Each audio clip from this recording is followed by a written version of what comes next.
Hello friends, અગાઉના વિડીયોમાં આપણે ડિબેન્ચર બહાર પાડવા અને પરત કરવા અંગેની જુદી જુદી રીતોનો અભ્યાસ કર્યો. આજે આપણે કંપની પોતાના નાણાકીય પત્રકો કેવી રીતે બનાવે છે તે જોઈશું. તો સૌપ્રથમ તો નાણાકીય પત્રકો એટલે શું? કંપની જાહેર જનતા પાસેથી મૂડી એકત્રિત કરે છે અને તે મૂડીનો ઉપયોગ પોતાના ઉત્પાદન માટે કરે છે.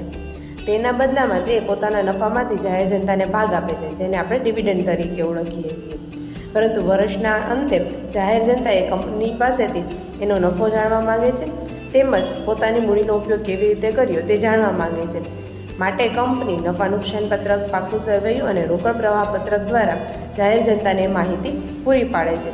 પરંતુ તેને પોતાના નાણાકીય પત્રકો કંપની એક્ટ 2013 મુજબ બનાવવા પડે છે. બધી જ કંપની માટે નાણાકીય પત્રકો બનાવવા ફરજિયાત છે. કંપની નફા નુકસાન ખાતું અને પાકું સરવૈયું એ શેડ્યુલ 3 પ્રમાણે બનાવે છે. આ મુજબના ફોર્મેટમાં કંપની નફા નુકસાન ખાતું અને પાકું સરવૈયું બનાવે છે, જે આપણે હવે પછીના આગળના વિડીયોમાં સમજીશું. આમ ઈવા અને ઇથાન પોતાની કંપનીના 1 વર્ષ પૂર્ણ થયા બાદ આ રીતે પોતાના નાણાકીય પત્રકો તૈયાર કરે છે. Thank you.